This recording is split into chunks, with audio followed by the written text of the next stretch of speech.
예레미야 40장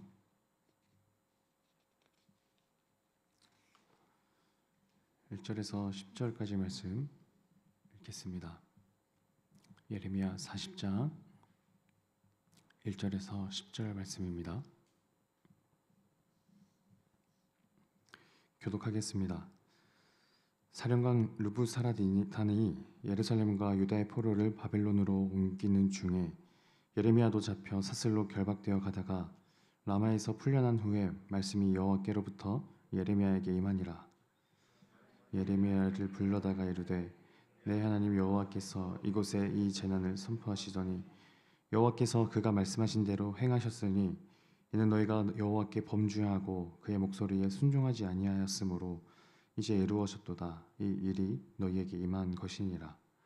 보라, 내가 오늘 내 손에 사슬을 풀어 너를 풀어주노니 만일 내가 나와 함께 바벨론으로 가는 것을 좋게 여기거든 가자. 내가 너를 선대하리라. 만일 나와 함께 바벨론으로 가는 것을 좋지 않게 여기거든 그만두라. 보라, 온 땅이 내 앞에 있나니 내가 좋게 여기는 대로 옳게 여기는 곳으로 갈지니라니라. 예레미야가 아직 돌이키기 전에 그가 다시 이르되 너는 바벨론의 왕이 유다 성읍들을 맞도록 세운 사반의 손자 아히감의 아들 그다랴에게로 돌아가서 그와 함께 백성 가운데 살거나 내가 옳게 여기는 곳으로 가거나 할지니라 하고 그 사령관이 그에게 양식과 선물을 주어 보내매 예레미야가 미스바로 가서 아히감의 아들 그다랴에게로 나아가서 그 땅에 남아있는 백성 가운데서 그와 함께 사니라. 들에 있는 모든 지휘관과 그 부하들이 바벨론의 왕이 아히감의 아들 그다랴에게 그 땅을 맡기고 남녀와 유아와 바벨론으로 잡혀가지 아니한 빈민을 그에게 위임하였다 함을 듣고 그들 곧 느다냐의 아들 이스마엘과 가레야의 두 아들 요하난과 요나단과 단후멜의 아들 스라야와 느도바 사람 에베의 아들 알과 마아가 사람의 아들 여사냐와 그들의 아들들이 미스바로 가서 그다랴에게 이르니 사반의 손자 아히감의 아들 그다랴가 그들과 그들의 사람들에게 맹세하여 이르되 너희는 갈대아 사람을 섬기기를 두려워하지 말고 이 땅에 살면서 바벨론의 왕을 섬기라. 그리하면 너희에게 유익하리라. 보라, 나는 미스바에 살면서 우리에게로 오는 갈대아 사람을 섬기리니 너희는 포도주와 여름 과일과 기름을 모아 그릇에 저장하고 성읍절에 살리라. 아멘.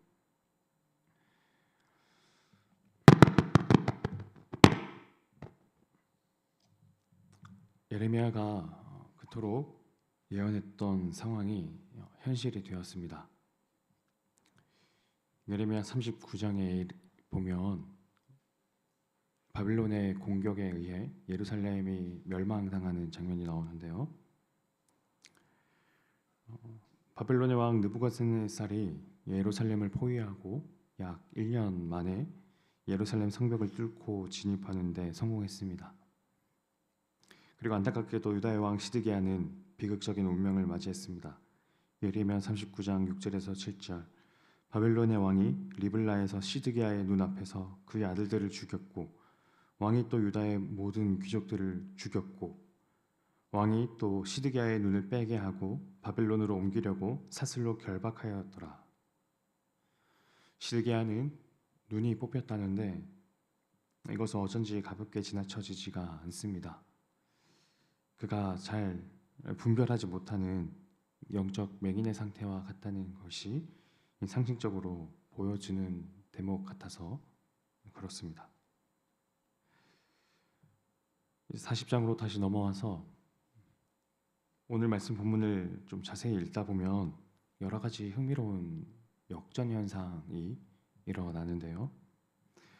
느부사라단은 바벨론의 사령관이었는데 이 사령관은 당시 바벨론 왕의 직할 파견대의 대장이었습니다. 말하자면 유다의 패망 과정의 현장에서 구체적인 일을 진행하고 처리하는 그 책임 담당자였죠.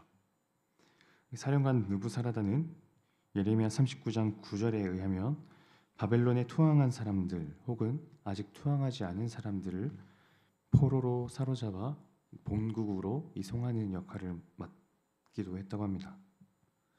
그 사령관은 감옥에 갇혀있던 예레미야의 수갑을 풀어주면서 이렇게 말합니다. 2절 사령관이 예레미야를 불러다가 이르되 내 하나님 여호와께서 이곳에 이 재난을 선포하시더나 3절 여호와께서 그가 말씀하신 대로 행하셨으니 이는 너희가 여호와께 범죄하고 그의 목소리에 순종하지 아니하였으므로 이제 이루어졌도다. 이 일이 너희에게 임한 것이니라.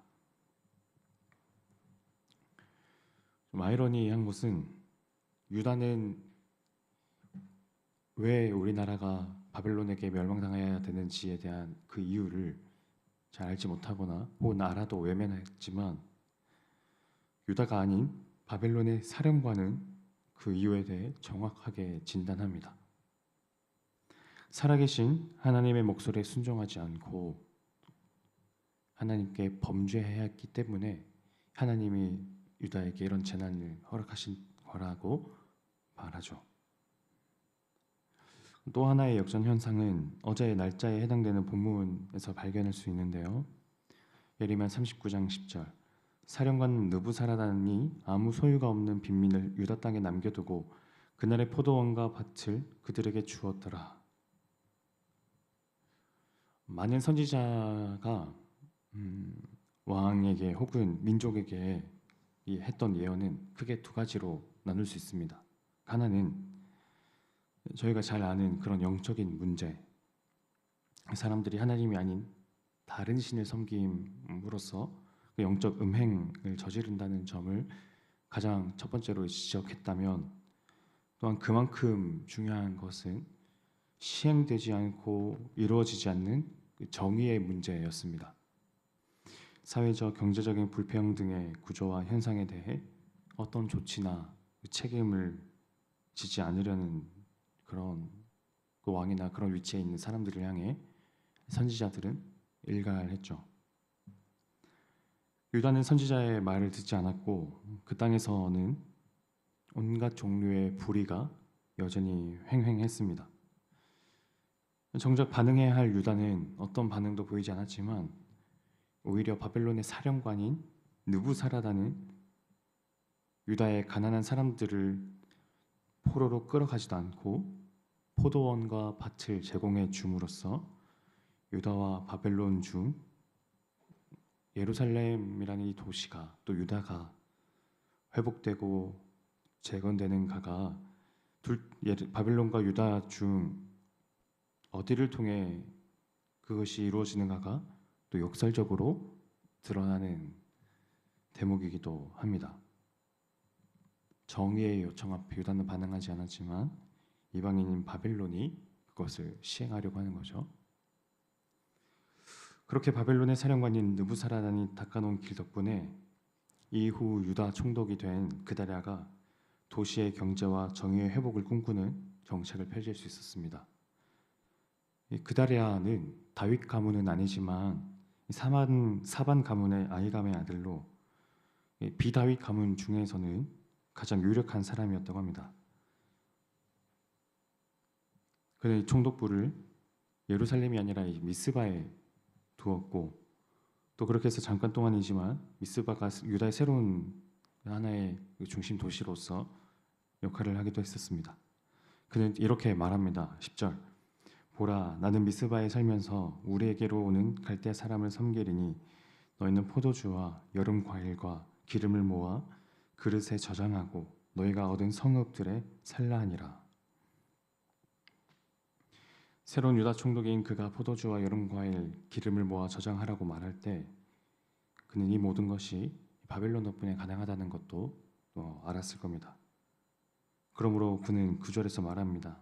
사반의 손자 아히감의 아들 그다랴가 그들과 그들의 사람들에게 맹세하며 이르되 너희는 갈대아 사람을 섬기기를 두려워하지 말고 이 땅에 살면서 바벨론의 왕을 섬기라. 그리하면 너희에게 유익하리라. 이것 하나의 또 하나의 역설이죠. 이방 나라를 섬기고 또 이방 왕을 섬긴다면 유익을 가져다 줄 것인데 이 순간만큼은 하나님의 뜻이 유다에 있지 않고 심판의 도구로 사용하시는 바벨론에 있기 때문에 가능한 말이기도 합니다. 그리고 그다랴가 그렇게 선포하자 12절에서는 이렇게 나옵니다. 12절.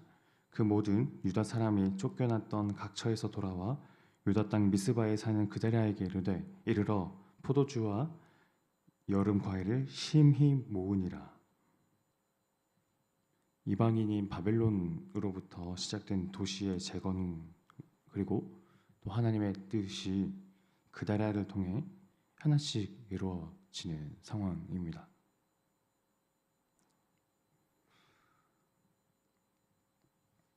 저는 오늘 말씀을 좀 두 가지 방향으로 생각해 보기를 원합니다.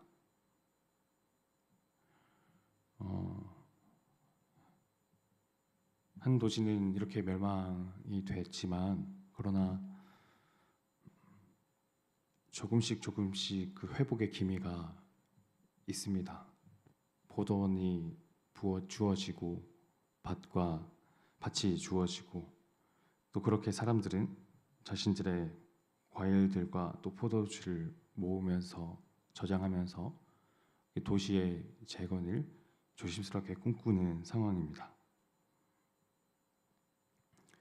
회복으로 나아가는 길은 더디고 지난한 과정이 필요하고, 또 일상의 그 무거운 것들을 오래 감당해야 하는 것을 말해주는 것 같기도 합니다.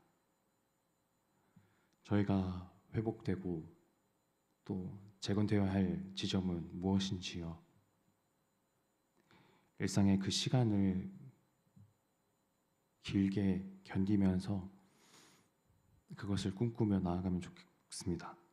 또 하나는 오늘 말씀에서 느부사라단이 예레미야를 풀어주는 장면에 대해서 생각해 보면 좋겠는데요.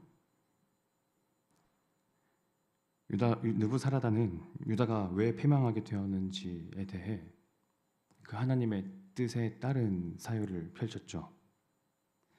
그런데 그런 말을 하는 시점이 그가 갇혀있는 예레미야를 풀어주면서 말하는 장면입니다.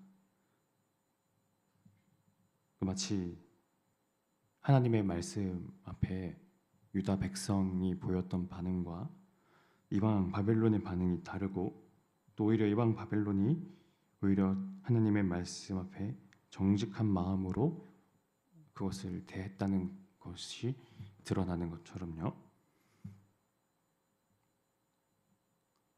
어쩌면 예레미야의 운명이 하나님의 말씀의 운명과 좀 비슷한 건 아닐까라는 생각도 듭니다. 사람들이 하나님의 말씀을 쉽게 여기거나 또 어딘가에 격리된 상태로 내버려 두기를 원할 때 그 말씀은 갇히게 되지만, 그러나 그 말씀이 오늘 나의 현실을 해석하고 또 오늘 나에게 필요한 것들을 말씀하실 때 그것을 온전하게 받아들이는 것이 바벨론과 유다의 차이였습니다. 오늘 저희는 그 말씀을 어떻게 받아들이고 그 말씀이 나를 어떻게 해석하시기를 원하고 계십니까? 질문해 보면서 오늘 하루를 그렇게 나아가면 좋겠습니다. 기도하겠습니다. 하나님 아버지, 느부사라단이 예레미야를 풀어주면서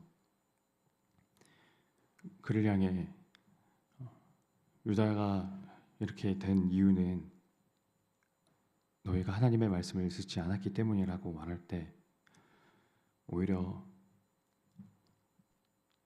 어째서 왜 하나님의 백성이라 하는 유다 민족은 그것에 대해 알거나 혹은 알려고 들지 않았고, 하나님을 모르던 그 이방인들이 하나님을 어떻게 정확하게 하나님의 뜻을 더 정확하게 말했는지 그건 참 신비하게 느껴집니다. 하나님을 오래전부터 믿어왔고 또 하나님께 그 많은 세월 동안 예배를 드리고 기도를 했던 저희가 오늘 이 말씀 앞에 선 이 유다의 입장처럼 그렇게 떨어지고 넘어지는 자가 되지 않게 하시고, 매 순간 새로운 하나님을 경험하는 것처럼 그렇게 그 말씀이 나를 움직이고 해석하고 이끌도록 그 말씀 앞에 저희가 새롭게 반응하는 그런 저희들 될 수 있도록 은혜 베풀어 주옵소서. 예수님 이름으로 기도드립니다. 아멘. 두 가지 기도 제목 놓고 기도하면 좋겠습니다. 저희는 하나님의 말씀을 어떻게 여기고 계신지요? 그 하나님의 말씀이 저희를 이제 가르치고 또 해석해 주시기를 바라는 마음으로 오늘 하나님은 나에게 어떤 말씀을 하실지를 여쭙는 그런 기도를 하시고, 또 하나는 어제까지 유년부와 소년부 여름 사역이 잘 끝나게 해주심에 감사하며, 또 이제 남은 청소년부 여름 수련회에도 주님께서 깊은 은혜로 함께 하셔서 아이들이 삶의 세계관과 또 가치관을 바르게 분별하고 또 자기 정체성을 분명하게 깨닫는 시간 될 수 있도록 해달라고 각자 가져오신 기도 제목 가지고 기도하며 나아가겠습니다.